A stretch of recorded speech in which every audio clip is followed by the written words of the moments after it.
داد. سفر روحانی به کرمانشاه فرصتی بود برای فعالان مدنی، معترضان و البته کاربران فضای مجازی تا دیدگاه‌ها و خواستای خودشون رو بیان کنند. یکی از برجسته‌ترین اقدامات دوختن لب‌های 3 تن از پیروان آیین یارسان به نام‌های نوشاد طاهری، امین عباسی و سیاوش حیاتی بود. البته در این میان زنان، دانشجویان و کارگران هر کدوم دغدغه‌های خودشون رو روی پلاکاردهایی نوشته بودند. شعارها و پلاکاردهای اعتراضی به زبان‌های کردی و هم فارسی تا حدی بود که حسن روحانی رو برآشفت و در سخنرانیش تذکراتی داد به خطاب به معترضین. از سوی رقص کردی دختران و زنان کرمانشاه بود که به سرعت مرزهای خبری و شبکه‌های اجتماعی رو طی کرد. رقص و آوازی که به گونه‌ای جستجوی هویت طلبی مردمان بومی کردستان رو نمایندگی می‌کرد و معنا شد، چرا که به هیچ وجه با ساختار فرهنگی و خط مشی سیاسی حاکمیت نه تنها تطابق نداشت، بلکه به شدت در تضاد هم بود. به همین منظور گفتگویی ضبط شده دارم با آقای رضا شاه مرادی، فعال مدنی یارسان در پاریس. از آقای شاه مرادی پرسیدم همزمان با سفر حسن روحانی به کرمانشاه 3 تن از پیروان آیین یارسان لبای خودشون رو دوختن. علت این هم چه بود و آیا آقای روحانی واکنشی در این خصوص نشان دادن؟ سلام میکنم من هم خدمت شما و همه کسانی که برنامه شما رو نگاه میکنن. در مورد اینکه دلیل این کار این دوستان چی بوده، شاید بشه این رو به خیلی سالها قبل برد بر ریشه اون مسئله نگاه کرد، ولی به طور مشخص میتونیم اشاره کنیم به زمانی که چند تن از پیروان آیین یارسان در حدود چند سال قبل اقدام به خودسوزی کردند و مبنی بر اینکه به آیین یارسان توهین شده بود از سوی مقام‌های امنیتی نظام جمهوری اسلامی و پس از آن بود که با درخواست فعالان مدنی یارسان اقدام به تجمع اعتراضی در خود کرمانشاه و سپس به تهران کشیده شد که همانطور که شما و حتما بینندگان عزیز در جریان هستند، این مسئله با سرکوب شدید معترضین مواجه شد و بعد از آن البته چند نفر از معترضین با آقای لاریجانی و نماینده حکومت دیداری داشتند و قولهایی داده شد و همینطور بعد از اون بود که علی یونسی نماینده ویژه رئیس جمهور در امور اقوام و مذاهب به کرمانشاه آمد و جلسه با البته نه با فعالان ولی با عده دیگر داشتن و اونجا هم البته قولهایی داده شد و همینطور استاندار کرمانشاه و متاسفانه بعد از اون دیگه زمان به این قضیه خورد و هیچ پاسخی از طرف هیچ کدوم از مسئولین داده نشد تا اینکه فعالان مدنی یارسان در آستانه سفر رئیس جمهور به کرمانشاه درخواست دیدار با رئیس جمهور را دادن که مورد موافقت قرار نگرفت و پس از آن دوباره درخواست یک تجمع اعتراضی مسالمت آمیز در روبروی جلوی استانداری کرمانشاه داده شد که دوباره از سوی فرمانداری کرمانشاه این مسئله رد شد و پس از آن بود که 3 تن از فعالین مدنی یارسان اقدام به اعتراض مدنی به طریقه دوختن لب خود کردن و اسمش رو روزه سکوت گذاشتن و همونطور که همه شاهد بودیم در سایت ها و فضای مجازی این مسئله هم بازتاب پیدا کرد. من بعید میدانم به صورت مشخص یارسان ها در استقبال از رئیس جمهور شرکت کرده باشند، یعنی حداقل این یارسان ها اگر حتی تکیه‌دارها و سیدها هم بخواهند اونها رو به حکومت هم بچسبانند، این فاصله ای که بین مردم یارسان به خاطر اون تبعیض‌ها و و فشارهایی که بر علیه مردم یارسان انجام شده، من بعید میدونم مردم یارسان به صورت منظم و مشخص در استقبال رئیس جمهور شرکت کرده باشن. و در مورد اعتراض هم خبر ندارم که در استقبالشون چه اعتراضی صورت گرفته. حتی البته خبرهایی آمد که شعارهایی داده شده از طرف مردم کرمانشاه، نمیدونم که یارسان ها بودن یا نه، که چند بار سخنان رئیس جمهور هم قطع کردن و خود روحانی هم چند بار تاکید کرده که شعار ندهید. ولی در خود اطراف این ستن از جوانان و فعالان یارسانی در کنارشون بودن و این 3 نفر به عنوان نماد انتخاب شدن. یعنی این یک نوع حرکت اعتراضی مسالمت آمیزه، همانطور که قبلا هم بوده، همانطور که تمام اعتراضهای مردم یارسان کاملا مسالمت آمیز بوده. ولی متاسفانه حکومت هیچ گونه پاسخی رو به این اعتراضات نداده. ولی خبرهایی که بنده اطلاع دارم، خیلی از جوانان و فعالان یارسانی در کنار این ستن از دوستان عزیز بودن که اقدام به دوختن لپای خودشون کرد. لازم لوایح لازم.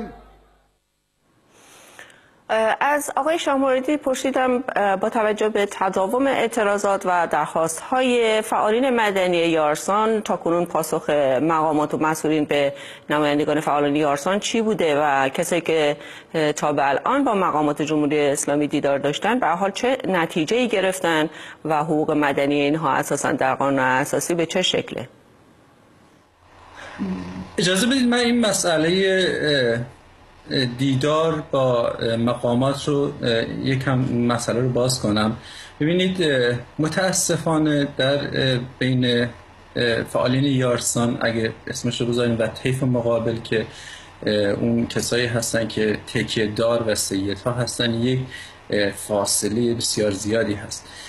پس از ماجرایی که در تهران اتفاق افتاد، لاریجانی قول همکاری داد و با فعالین خب دیدار داشت. این نوع قول‌ها و قرارها خب در طول عمر جمهوری اسلامی از این قول و قرارها زیاد بوده و خب طبیعیه که تجربه هم نشان داده که به نتیجه نرسه. همونطور که سال 57 هم بنیانگذار انقلاب این وعده را به مردم یارسان داده تا فقط در حد صحبت ماند.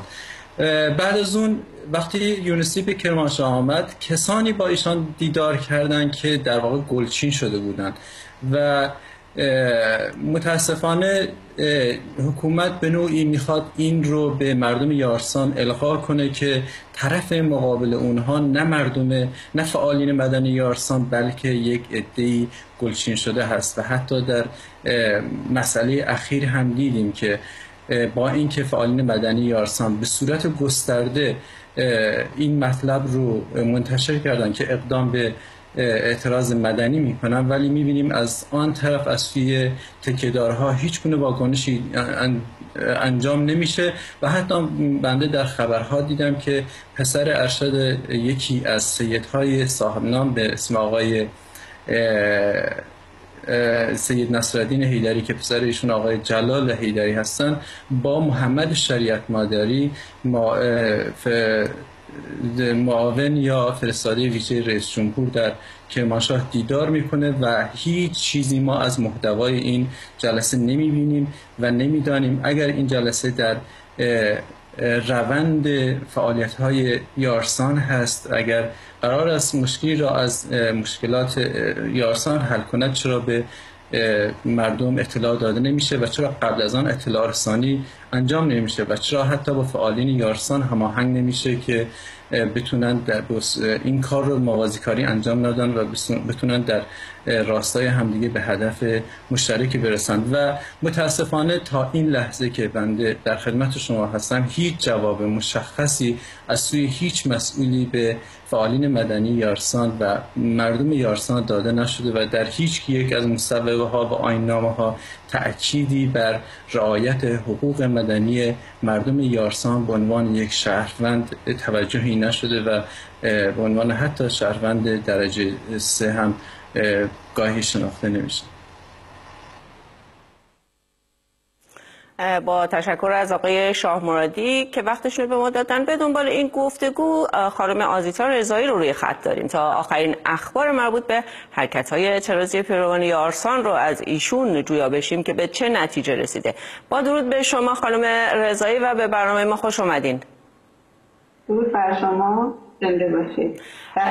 خانم رضایی، آخرین تحولات مربوط به اعتراضات و خواستهای پیروان یارسان چی بوده؟ به چه نتیجه تا همین الان رسیدن؟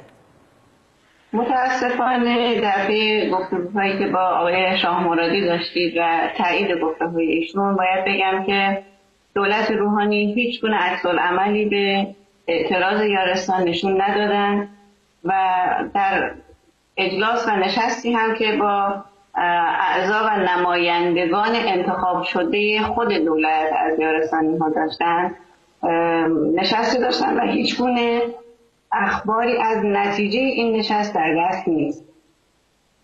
یعنی کسانی که در واقع به عنوان نمایندگان پیروان یارسان با مقامات دیدار کردن، نمایندگان واقعی پیروان یارسان نیستن؟ یارسانی هستن، ولی کسانی هستن که از طرف خود دولت یا از طرف مسئولین دولت انتخاب شدن و انتخاب شده خود مردم یارسان نیستن. آقای شاه و کسانی که کسانی که تن به اعتراض دادن و لب دوخته شدن به این جلسه دعوت نشدن و حتی به درخواستشون برای این جلسه هم هیچ گونه جوابی داده نشد.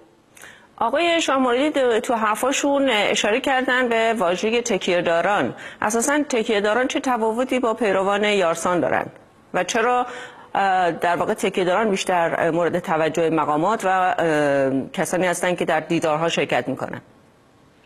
تکیه‌داران خب اشاره میشه به اعضای رهبری آیین یارسان و اینکه خیلی واضح میشه گفت که به خاطر شاید هنگامی با روندهای سیاستی کشور مسئولین و بزرگان این آیین در بعضی جاها هم قدم رهبری هستند، اما متاسفانه مردم یارسان اینطور نیستند و اگر هم در پیشوازی به سفر رئیس جمهور تن دادن، یک پیشوازی کاملا معترضانه بوده، هم مردم یارسان و هم مردم خود کرمانشاه.